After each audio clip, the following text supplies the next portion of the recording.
Innal hamdalillah nahmaduhu wa nasta'inuhu wa nastaghfiruh wa na'udzu billahi min shururi anfusina wa min sayyiati a'malina. May yahdihillahu fala mudhillalah wa may yudlil fala hadiyalah. Wa asyhadu an la ilaha illallah wa asyhadu anna Muhammadan abduhu wa rasuluh. Allahumma shalli wa sallim ala Muhammad wa ala alihi wa ashabihi wa man tabi'ahum bi ihsan ila yaumiddin. Qala Allah ta'ala fi kitabil karim, ya ayyuhalladzina amanu taqullaha haqqa tuqatih wa la tamutunna illa wa antum muslimun. Allahumma alimna ma yanfa'una wanfa'na bima 'allamtana wa zidna ilma wa aronal haqqa haqqa warzuqna ittiba'ah wa aronal batila batila warzuqna ijtinabah. Ma'asyiral muslimin rahimani wa rahimakumullah. Segala puji kita panjatkan pada Allah Subhanahu wa taala atas berbagai macam nikmat yang telah Allah anugerahkan kepada kita sekalian. Allah masih memberikan kita nikmat sehat, umur panjang, juga lebih dari itu kita masih diberikan nikmat iman dan Islam. Apapun nikmat yang Allah berikan kepada kita, semuanya patut untuk disyukuri, walaupun nikmat yang diberikan adalah nikmat yang sedikit. Kata Kanjeng Nabi kita Muhammad sallallahu alaihi wasallam, "Man lam yashkuril qalila lam yashkuril katsira." Siapa yang tidak bersyukur dengan yang sedikit, maka dia akan sulit bersyukur dengan yang banyak. Semoga kita menjadi hamba Allah yang bersyukur dan dapat memanfaatkan nikmat yang ada tadi dalam ketakwaan dan ketaatan, dan terus nikmat-nikmat yang ada Allah langgengkan bagi kita sekalian. Salawat dan salam mugi-mugi tercurah pada junjungan kita Nabi besar Nabi Agung Muhammad sallallahu alaihi wasallam, juga pada para sahabat, para tabi'in, serta para ulama yang telah memberikan contoh yang baik pada kita untuk beribadah. Ma'asyiral muslimin, jamaah sholat Jumat yang mugi-mugi senantiasa dirahmati oleh Allah Subhanahu wa taala. Kata Imam Ibnul Qayyim dalam kitabnya Zadul Ma'ad, beliau mengatakan ada 4 hal yang akan membuat kita sulit untuk mendapatkan rizki. Ada 4 hal yang membuat kita sulit untuk mendapatkan rizki. Yang pertama kata beliau, seringnya tidur pagi. Yang kedua, sedikit sholat. Yang ketiga, bermalas-malasan. Kemudian yang keempat, memiliki sifat khianat, tidak amanah. Jamaah sholat Jumat yang semoga senantiasa dirahmati oleh Allah Subhanahu wa taala, maka kita rinci satu persatu 4 hal tadi yang menghambat datangnya rizki. Yang pertama, seringnya tidur pagi. Kenapa hal ini jadi penghambat rizki? Karena waktu pagi kalau kita manfaatkan dengan baik, maka kita akan mendapatkan doa Nabi SAW, yaitu Nabi SAW pernah mendoakan, Allahumma barik li ummati fi bukuriha. Ya Allah, berkahilah umatku di waktu paginya. Sakhar Al-Ghamidi yang meriwayatkan hadis ini biasa, karena sebagai seorang pedagang bisa keluar di pagi hari untuk menawarkan barang dagangannya. Maka ketika itu dia terus jualan di pagi hari. Akhirnya dia jualan terus, akhirnya ia mendapatkan rezeki yang banyak, tambah kaya dikarenakan manfaatkan waktu pagi dengan baik. Maka ini menunjukkan kepada kita sekalian, kalau kita benar-benar manfaatkan waktu pagi dengan baik, terutama untuk ibadah kita, maka akan mudah datang pintu rezeki. Contoh kalau yang keliru dalam memanfaatkan waktu pagi, yaitu yang pertama, malas dan enggan bangun sholat subuh. Yang kedua, kalau tidak bangun subuh, maka biasanya bangunnya jam 6 saat matahari telah terbit. Ada juga yang punya kebiasaan setelah sholat subuh mengerjakan sholat, namun tidak manfaatkan waktu-waktu yang ada untuk ibadah seperti zikir atau membaca Quran atau melaksanakan sholat isyraq, yaitu menunggu setelah sholat subuh sampai matahari itu terbit sekitar 15 menit setelah matahari itu terbit, lalu melaksanakan sholat kali rakaat 2 rakaat yang disebut sholat isyraq. Pahalanya mendapatkan pahala haji dan umrah yang sempurna, dan sempurna. Mohon maaf adik-adik yang berada di luar ingin melaksanakan sholat Jumat, mohon masuk ke dalam masjid. Tidak mendengar khutbah di luar. Adik-adik yang berada di luar, monggo masuk dalam masjid. Sholat Jumat ingin serius di dalam masjid, tidak berada di luar. Adik-adik yang pakai seragam sekolah yang ingin sholat Jumat, monggo silakan masuk masjid. Niki sholat Jumat, niku khutbah, niku penting didengar karena sholat Jumat cuma kali rakaat. Jenengan di luar orang no manfaat apa-apa. Gudran sholat Jumatnya nggak manfaat.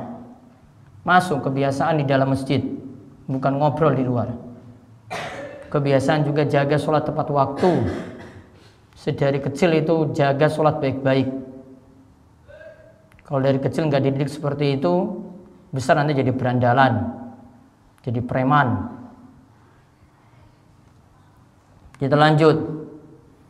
Maka diperintahkan manfaatkan waktu pagi dengan sebaik-baiknya, mulai saking melaksanakan sholat subuh kali rakaat. Karena orang yang menjaga sholat subuh dengan baik, dia akan mendapatkan jaminan Allah. Enggak rutin sholat subuh, maka Allah akan melepaskan jaminan pada diri kita. Sulit diberikan sehat, sulit diberikan rizki, sulit diberikan kemudahan dalam berbagai macam urusan. Kata Nabi SAW, siapa yang sholat subuh maka ia berada dalam zimmatillah, ia berada dalam jaminan Allah. Oleh karena itu janganlah menyakiti orang yang melaksanakan sholat subuh tanpa jalan yang benar. Jika tidak, Allah akan menyiksanya dengan menelungkupkannya di atas wajahnya dalam neraka jahanam. Maka disebut dalam hadis ini, kita jaga sholat subuh baik-baik, maka Allah memberikan jaminan. Akan diberikan panjang umur, diberikan kesehatan, diberikan keberkahan rizki dan seterusnya. Allah akan memudahkan dalam berbagai macam urusan. Juga orang yang jaga sholat subuh akan lepas dari sifat munafik. Karena orang yang tidak memperhatikan sholat subuh, maka dalam dirinya terdapat tanda kemunafikan. Kata Nabi SAW, tidak ada sholat yang lebih berat bagi orang munafik selain dari sholat subuh dan sholat isya. Walau ya'lamuna ma fihima la atauhuma walau habwa. Kata Nabi SAW, jika kita tahu keutamaan dalam sholat subuh dan sholat ngisa, tentu nantinya akan didatangi sholat subuh dan ngisa tadi itu dalam keadaan sambil merangkak, karena keutamaannya yang sangat-sangat besar. Maka mari kita perbaiki diri.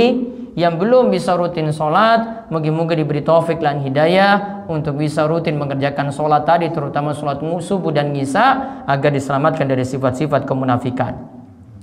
Yang kedua, yang tadi disebutkan penghambat rizki lagi adalah kurang sholat.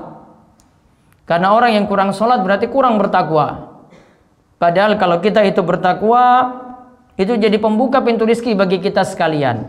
Allah berfirman dalam surat At-Talaq ayat kedua sampai ketiga, wa may yattaqillaha yaj'al lahu makhraja wa yarzuqhu min haitsu la yahtasib wa may yatawakkal 'alallahi fa huwa hasbuh innallaha balighu amri qad ja'alallahu likulli syai'in qadara. Siapa yang bertakwa kepada Allah, Allah akan berikan kepadanya jalan keluar, dan Allah akan memberikan rizki kepadanya dari jalan yang tidak disangka-sangka. Siapa yang bertawakal pada Allah, maka Allah yang akan memberikan kecukupan. Dan Allah lah yang melaksanakan urusan tadi sesuai dengan kehendaknya. Sesungguhnya Allah telah mengadakan ketentuan bagi segala sesuatu. Maka kalau orang rajin sholat, maka berarti dia bertakwa pada Allah. Bertakwa pada Allah, maka pintu rizki itu akan mudah dibuka oleh Allah Subhanahu wa ta'ala. Kemudian yang ketiga, yang jadi sebab lagi penghambat rizki adalah malas-malasan. Malas-malasan kerja, malas-malasan ketika belajar di sekolah, malas-malasan juga ketika mencari nafkah untuk keluarga. Karena kalau kita perhatikan Nabi SAW memerintahkan kepada kita untuk kerja. Apa dalilnya? Nabi SAW itu bersabda, "Lau annakum tawakkaluna, lau annakum kuntum tawakkaluna 'alallahi haqqa tawakkuli, la razaqakum kama yarzuqut thair, kama turzaqut thair taqdu khimasan wa taruhu bitana." Kata Kanjeng Nabi SAW, andai kalian itu sungguh-sungguh bertawakal pada Allah, maka kalian itu akan diberikan rizki sebagaimana burung itu mendapatkan rizki, yaitu burung itu pergi pada pagi hari dalam keadaan lapar, sore pulang dalam keadaan perut kenyang. Maka para ulama menjelaskan hadis ini. Imam Ahmad pernah ditanya tentang orang yang cuma duduk-duduk saja di masjid, malas-malasan di masjid, walaupun dia tujuannya itu ibadah, walaupun dia itu mau zikir, walaupun dia itu tujuannya sholat, bahkan sampai mau berdakwah, malas-malasan di masjid, tidak kerja. Maka Imam Ahmad berkata, aku tidak mau kalau orang ini mengatakan saya tidak mau kerja sedikit pun, hanya mau menunggu sampai rizkiku datang, biar rizkiku nanti datang dari langit. Maka Imam Ahmad ketika itu mengatakan, orang ini benar-benar bodoh. Padahal Nabi SAW mengatakan burung saja bekerja dengan pergi di pagi hari dan pulang di sore hari. Maka di sini jadi dalil tidak boleh seorang muslim cuma alasan ingin ibadah, ingin zikir, ingin perbanyak sholat, sampai malas pergi ke pasar untuk kerja, sampai malas untuk buruh, sampai malas untuk ngurus beri nafkah pada keluarganya, berdosa meninggalkan keluarga semacam itu. Imam Ibnu Allan mengatakan bahwasanya As-Suyuti itu berkata, Al-Baihaqi mengatakan dalam Syu'abul Iman, hadis ini bukanlah dalil supaya kita duduk-duduk santai, enggan melakukan usaha untuk memperoleh rizki. Bahkan di sini diperintahkan cari rizki, karena burung saja pergi pagi hari dalam keadaan perut lapar, kemudian pulang di sore hari dalam keadaan perut itu kenyang. Maka diingatkan juga oleh Nabi SAW, malaikat itu akan doakan setiap para suami yang bekerja di pagi hari. Ada malaikat yang bertugas untuk mendoakan, yang ketika itu mereka doakan, Allahumma a'ti munfiqan khalafan, ya Allah berikanlah ganti kepada seorang suami yang rajin mengeluarkan nafkah, berikan ganti untuk rizkinya. Sekarang dia keluarkan, mugi-mugi akan dikeluarkan terus tambahan rizki yang ada. Kemudian yang keempat, yang jadi penghambat rizki, penghambat datangnya rizki adalah tidak amanah. Karena bagaimana orang mau menaruh kepercayaan pada dirinya, diberi tugas, dia tidak mau mengemban amanah dengan baik, diberikan tanggung jawab, dia jadi orang yang khianat. Dan ingat, tanda munafik itu adalah salah satunya adalah tidak mau mengemban amanat dengan baik. Kata Nabi SAW, 3 tanda munafik yaitu idza haddatsa kadzaba, wa idza wa'ada akhlafa, wa idza tumina khan. Yaitu jika berbicara itu dusta, jika berjanji itu dia ingkari, jika diberi amanat dia itu khianat. Termasuk di sini juga para jamaah sekalian, ada orang-orang yang berkhianat dalam masalah utang. Kalau memang kita janji dan mampu untuk lunasi utang, maka lunasilah utang tersebut. Jangan sampai kita terkena hadis Nabi SAW, barang siapa yang mati dalam keadaan masih memiliki utang 1 dinar atau 1 dirham, maka hutang tersebut akan dilunasi dari kebaikan-kebaikannya nanti pada hari kiamat. Karena di sana di akhirat tidak ada lagi uang dinar, tidak lagi ada dirham saat itu. Maka 4 hal ini patut diingat baik-baik. Mudah-mudahan kita bisa menjauhkan diri dari malas untuk bangun subuh.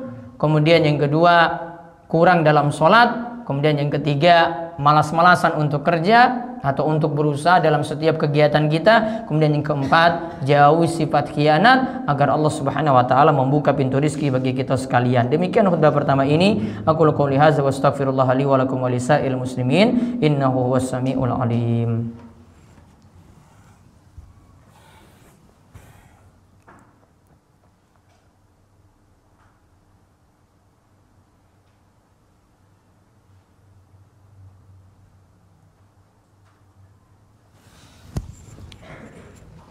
Alhamdulillahirabbil alamin wassalatu wassalamu ala asyrafil anbiya wal mursalin nabiyina Muhammad wa ala alihi washabbihi ajmain. Masyarul muslimin rahimani wa rahimakumullah. Tadi salah satu pembahasan yang jadi penghalang rizki itu datang dengan mudah, malas bangun subuh. Dan ini juga diingatkan oleh Nabi SAW. Ingat, setan itu membuat 3 ikatan di tengkuk kepada kita saat kita itu mau tidur. Kalau kita bangun pagi, bangun subuh, maka satu ikatan lepas. Lalu ketika kita pergi beranjak berwudu, satu ikatan lagi lepas. Lalu ketika kita melaksanakan sholat lagi, maka satu ikatan lagi lepas. Sempurnalah 3 ikatan itu lepas. Kalau 3 ikatan setan itu lepas, maka akan semangat di pagi hari. Namun kalau ikatan setan ini masih ada, maka rata-rata kita itu jadi malas. Kalau jadi malas, maka golek nafkah, cari nafkah juga jadi malas. Kalau golek nafkah atau cari nafkah jadi malas, akhirnya tidak terbuka pintu rizki. Maka mulai dari pagi hari kita itu membuka peluang supaya Allah Subhanahu wa taala membukakan pintu rizki. Maka perhatikanlah sholat kita, sholat subuh. Mungkin-mungkin Allah memberikan kepada kita taufik dan hidayah, ya, agar kita juga semangat untuk kerja dan dibukakan pintu rizki bagi kita sekalian. Dan mudah-mudahan Allah memberi taufik dan hidayah bagi semua yang hadir dan yang mendengarkan khutbah kali ini. Di khutbah kali ini saya ingatkan di akhir khutbah untuk berselawat pada Nabi SAW. Siapa yang berselawat kepada beliau sekali, maka Allah akan berselawat kepadanya 10 kali. Innallaha wa malaikatahu yusholluna 'alan nabi ya ayyuhalladzina amanu shollu 'alaihi wa sallimu taslima. Allahumma sholli ala Muhammad wa ala ali Muhammad kama shallaita ala Ibrahim wa ala ali Ibrahim innaka Hamidun Majid. Allahumma barik ala Muhammad wa ala ali Muhammad kama barakta ala Ibrahim wa ala ali Ibrahim innaka Hamidun Majid. Marilah kita panjatkan doa pada Allah. Mugi-mugi doa-doa kita diperkenankan di hari Jumat yang penuh berkah ini. Allahumma ighfir lil muslimina wal muslimat wal mu'minina wal mu'minat al ahya'i minhum wal amwat innaka sami'un qaribun mujibud da'wat. Allahumma alif baina qulubina wa aslih dzata bainina wahdina subulas salam wa najina minaz zulumati ilan nur wa jannibna al fawahisha ma dhahara minha wa ma batan wa barik lana fi asma'ina wa absarina wa qulubina wa azwajina wa zurriyyatina wa tub alaina innaka antat tawwabur rahim waj'alna syakirina li ni'matika musnina bi 'alaik qabilina laha wa atimmaha alaina. Allahumma inna nas'aluka al-huda wat tuqa wal 'afaf wal ghina. Allahumma kfina bi halalika an haramik wa aghnina bi fadlika amman siwak. Allahumma ahsin akibatana fil umuri kulliha wa ajirna min khizyid dunya wa adzabil akhirah. Rabbana atina fid dunya hasanah wa fil akhirati hasanah wa qina adzaban nar. Wa sallallahu ala nabiyyina Muhammad wa ala alihi wa sahbihi wa man tabi'ahum bi ihsanin ila yaumiddin wa akhiru da'wana anil hamdulillahi rabbil alamin. Aqimus shalah.